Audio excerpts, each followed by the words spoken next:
When you look at the game last night, one guy I want to ask about, obviously, is Matt Mitchell. He was a game-time decision. He did start. He did play several minutes last night. Seemed to struggle a little bit with his shot, although he helps you guys in so many ways. But give us a status on Matt Mitchell after last night's game. Well, Matt is a warrior. He's been bumped and bruised a little bit this year. But anytime he can get out on that floor, he's such a calming influence on our team with his veteran leadership and his talent.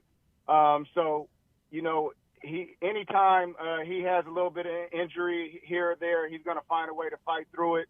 I saw him walk out the arena last night with some ice on, and he said he's going to be ready to practice tomorrow when we get back on the floor.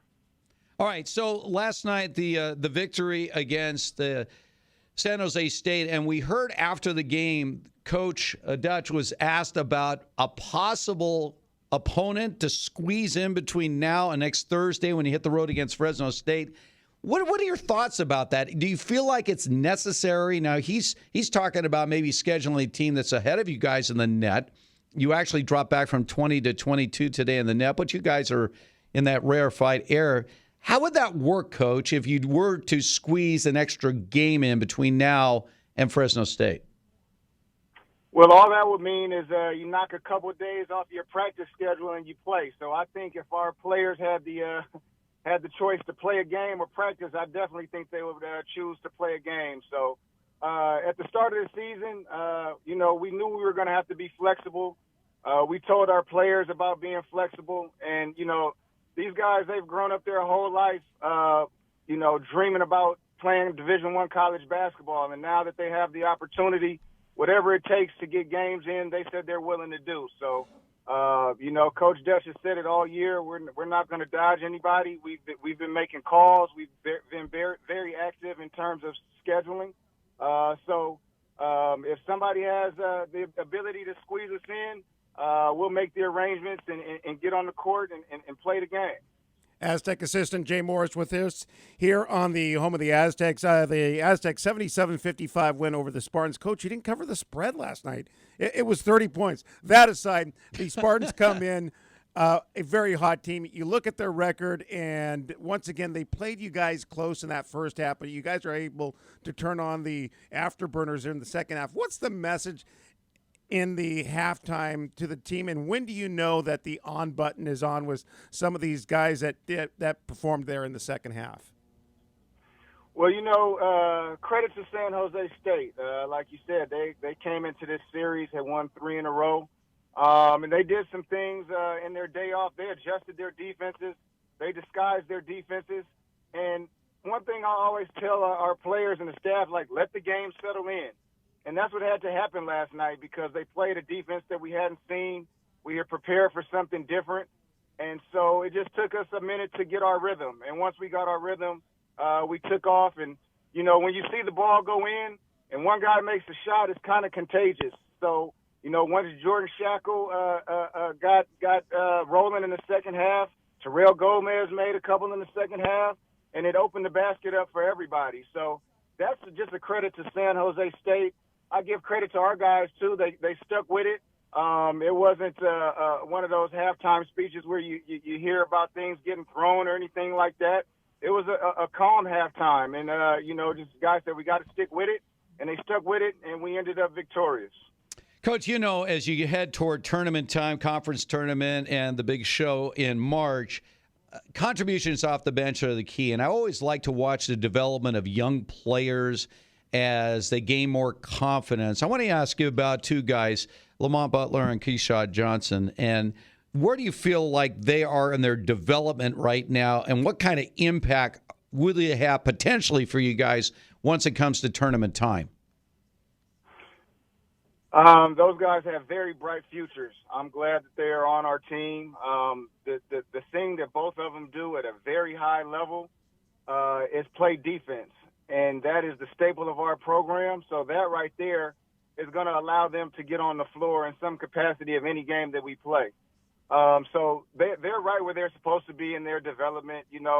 We're in the era of one and done and all the, instant gratification. But when you look at the grand scheme of things, they're a freshman and a sophomore. Keyshawn Johnson has never been held back. He's younger than some of the freshmen on our team. So they're right where they are in terms of their development. I wish we had access, unlimited access to our practice facility this year. With COVID, we haven't been able to do that. The guys got there a little later in the summer than usual. So if you factor all of that in, I say they're right on par with where they're supposed to be, and both of them have really bright futures, and I'm glad that they're Aztecs. Coach, and with those younger guys, how more comfortable is it for them to perform at the level that you recruited them in because of what they have around them with a Shackle and a Matt Mitchell? Yeah, anytime you can bring in some young talent with experience, I think that's the blueprint for success. Especially, I mean, a testament to Matt Mitchell and Jordan Shackle. Those are good leaders. They lead the right way. And so when you could bring in some young guys with leadership like that around them, I think all that does is breed positivity and future success. So our program as a whole, I'm excited to be a part of it. I love the direction that it's going, and I love all the kids and young men that we've brought into the program. I love the administration. It's just a program as a whole, and I give that credit to Steve Fisher, and now Brian Dutcher has it rolling his way. You know, I go back to that first Utah State game when you guys were held to just 45 points. Coach Velasquez joined us after that double loss there on the road and just talked about the fact that we've got to get more aggressive offensively. And since then, you guys are just pouring on the points. So talk about flipping the switch and how, you know, you can convey that to the players and then they actually react to that in a positive sense and the new aggressiveness that we have seen on the offensive end. Well, again, it all boils down to, we just said it, the leadership of Matt Mitchell and Jordan Shackle.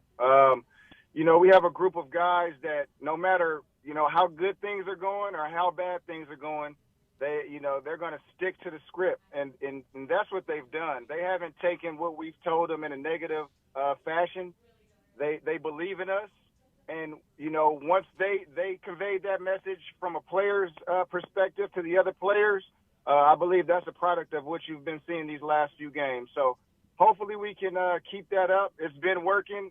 And, you know, the old adage, stick to what's working, hopefully that continues to prevail with us going forward in these remaining games of our season. Coach, talk a little bit about the passion. You talked about the foundation that Fisher helped build here up on the Mesa, and then Coach Dutcher taking that over along with what you guys have been able to do here. But Coach Dutcher, last night, a technical, what does it say about the passion when a coach has that much passion about what is transpiring on the hardwood with his team?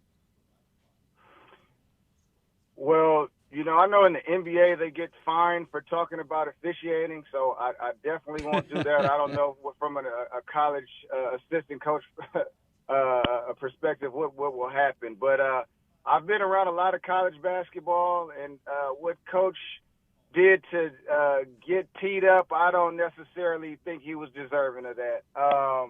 And so really he was just sticking up for his team. Asked for, you know, the calls to be called fairly on both ends of the floor, and I think any coach would ask for that. So he wasn't doing anything out of the norm. You know, not speaking, he is very passionate about his team, but that wasn't one of those moments where he was displaying his passion. He just asked to have the calls called both ways on both sides of the floor, and I think that's a fair question to be asked of an official. I like the way you handled that, Coach. You Yes. handled that well. I thought, Ernie, are you really going to stick his neck out there? But he handles it perfectly, which is the sign of a guy that obviously he's been on the bench for this Aztecs team as an assistant coach, and obviously he's going to have a great future as a head coach somewhere. Hey, Coach, it's always great to catch up with you. We appreciate the time, and we're anxious to find out. Maybe we'll squeeze an extra game in the next week. That would be great. Thanks so much, Coach. I appreciate you guys having me on this morning. Look forward to talking to you guys again very soon.